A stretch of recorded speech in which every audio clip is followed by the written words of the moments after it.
We're going Bullpup today.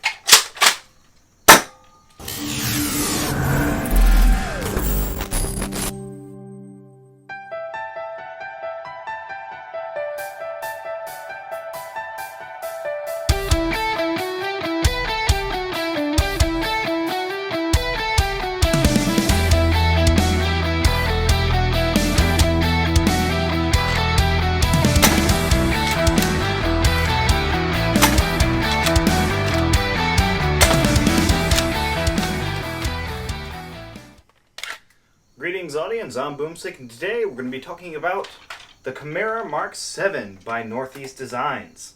The Chimera is a 3D printed pump action talon fed springer.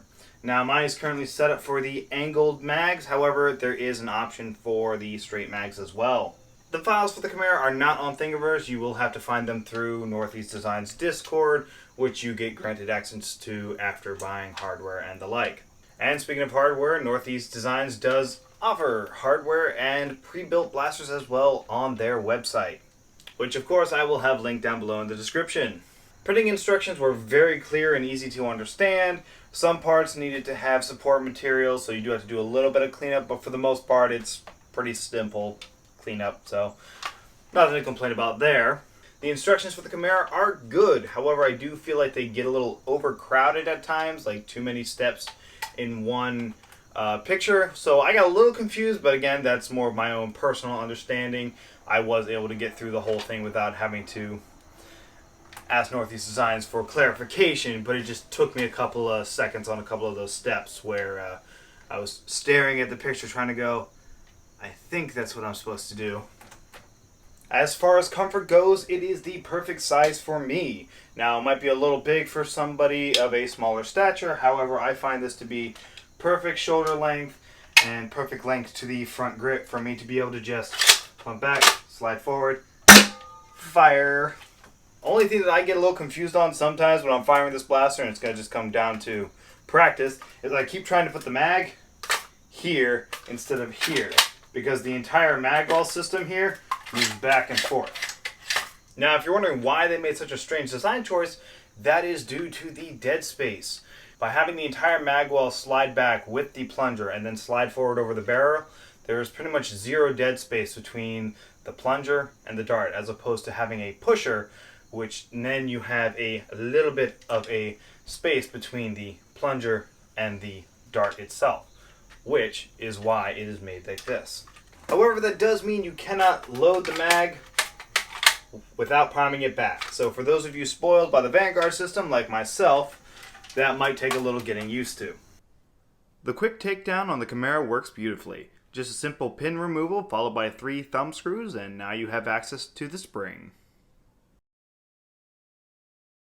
There is also a nice safety feature to where when you're priming the blaster back and you run out of darts, it actually won't let you prime the blaster forward with an empty mag, which is a nice way to prevent dry firing. And as you guys have heard me say before, I tend to not pay attention to how many darts I have in the mag, so it's a nice little feature. The trigger also has a very interesting link system. It has 2 threaded rods, one on each side, linked back to the actuator back here, which is what actuates the catch, obviously, as the name implies. Now, I did have to do a little bit of fiddling with mine, which the instructions do go into for finding that proper trigger pull length. At first, I had trouble getting mine to actually press the actuator into the catch, so I had to pretty much lengthen the distance between the front of the trigger and the piece holding the actuator, which again, it is designed to do. It just takes a little bit of fiddling around with it, which again, the instructions do go into, so it is a expected thing that you'll have to do. The Chimera has Allen key storage in the grip, which is really nice because those are the tools you'll need for both assembly and disassembly, so making those repairs on the fly is very convenient when you have these tools stored in the grip. Well, I think that's enough gabbing about the blaster. Let me show you what it can do.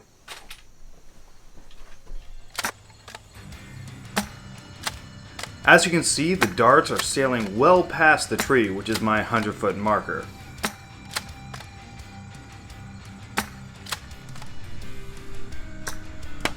Despite not having a scar, I found the Chimera to be fairly accurate when using the iron sights on the blaster, easily making those 100-foot target shots.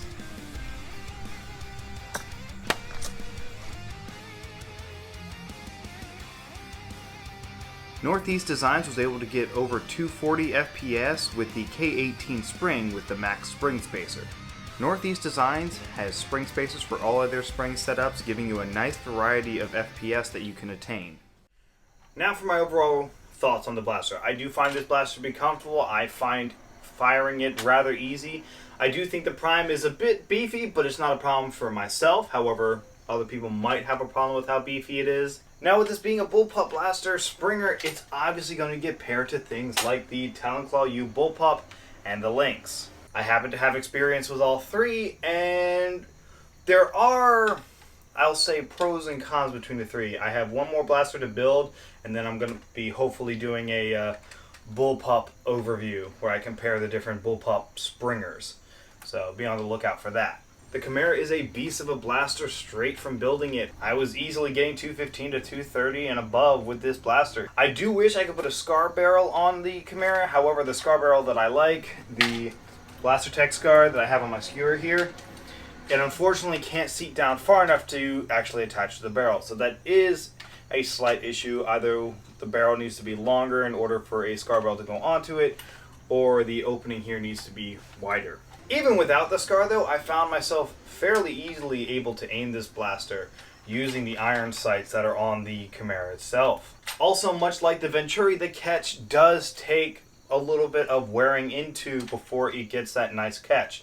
When I first built it, I was having to make very deliberate priming to get it to catch. Now, even if I go slow, it catches just fine. But when first building the blaster, I had to really make sure I pushed it that last half an inch to get it to catch properly. That is part of the design, much like the Venturi. I do recommend the Chimera, especially for those playing in the upwards of 200 FPS games. It is a powerhouse of a blaster, and I do find it to be fairly accurate even without a scar barrel. So check it out. I'll make sure to have links to Northeast Designs for both hardware and pre-built blasters, and go ahead and grab yourself one.